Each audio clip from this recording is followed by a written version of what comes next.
এমনভাবে ধর্মকে আমাদের জীবনে অনুবাদ করিনি আমরা এর আগে। তথাকথিত কনসেপশন বারে বারে পদে পদে আমাদের ধাক্কা খাচ্ছে।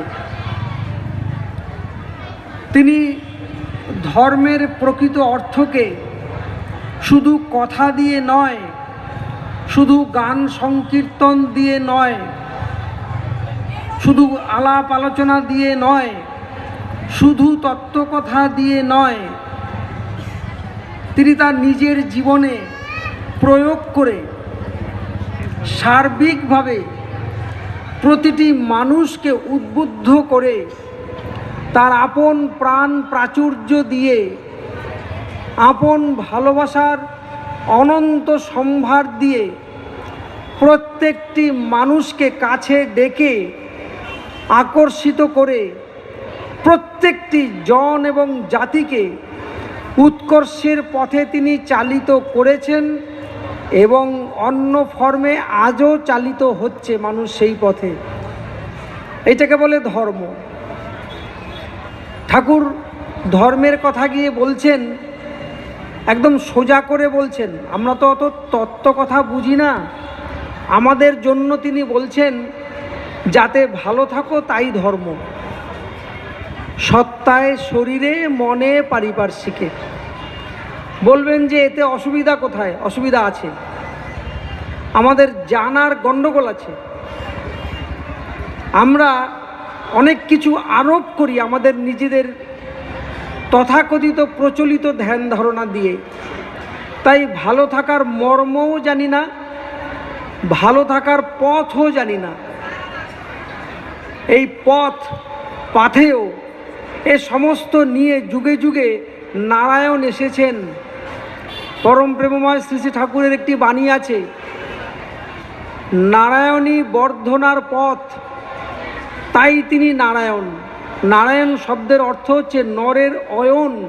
অয়ন মানে পথ, যে পথে চললে মানুষ উৎকর্ষের পথে চলে। তিনি আমাদের অনেক ধারণাকে ভেঙে চুরমার করে দিয়েছেন। তিনি বলছেন দুর্বল হৃদয়ে প্রেম ভক্তির স্থান নেই, এমন কথা এর আগে শুনিনি। তিনি বলছেন পরের দুর্দশা থেকে ভেঙে পড়া, এলিয়ে পড়া বা কেঁদে আকুল হওয়া ওসব দুর্বলতা, এ কথা আগে শুনিনি।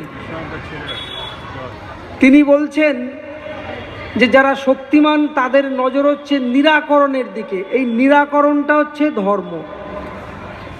কিন্তু মানুষকে তো এই ধর্মের কথা বললে সে শুনবে না,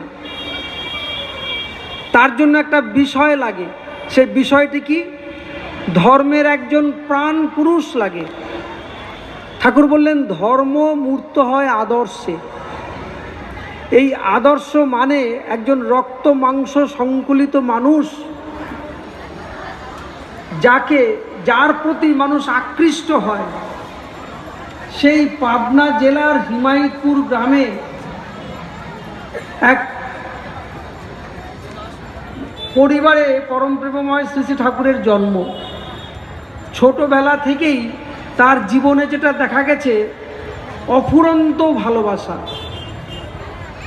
আমাদেরও ভালোবাসা আছে, মা সন্তানকে ভালোবাসে, আমরা বাবা মাকে ভালোবাসি, কিন্তু ঠাকুরের ভালোবাসাটা এটা হয়তো কিছুটা অনুভব করা যায়, কিন্তু ভাষা দিয়ে একটুও ব্যক্ত করা যায় না। কি করে আপনি ব্যক্ত করবেন? যখন তিনি দেখলেন যে একজন তার সহপাঠী পরীক্ষার ফি জোগাড় করতে পারেনি, নিজের ফিটা তিনি দিয়ে দিলেন, আর সারা জীবনে ম্যাট্রিক পরীক্ষাই দিলেন না। এ ভালোবাসাটা কথা দিয়ে ব্যক্ত করা যায় না। যখন শীতকালে বালক শ্রী শ্রী ঠাকুর, ছেলেরা বসবে, জায়গাটা খুব ঠান্ডা শীতকালে, নিজের গায়ের চাদরটি খুলে পেতে দিলেন যাতে ওদের ঠান্ডা না লাগে। এ ভালোবাসা ব্যক্ত করা যায় না। ঘোড়ার গাড়িতে যাচ্ছেন, ঘোড়ার গাড়ি যিনি চালাচ্ছেন তিনি ঘোড়াকে চাবুক মারছেন। ঠাকুর একসময় আর্তনাদ করতে করতে করতে করতে নিচে নেমে গেলেন। তার সঙ্গীরা দেখলেন ঠাকুরের গায়ে পিঠে চাবুকের দাগ পড়েছে। ঠাকুরকে প্রশ্ন করা হলো, ঠাকুর এ দাগ কিসের? প্রথমে উত্তর দিতে চাননি, পরে বললেন ঘোড়াটাকে মারল তো ওই জন্য হতে পারে। বলে এরকম তো হয় না ঠাকুর, এটা কি করে হলো? ঠাকুর বললেন চরম একাত্মবোধ থেকে এটা হতে পারে।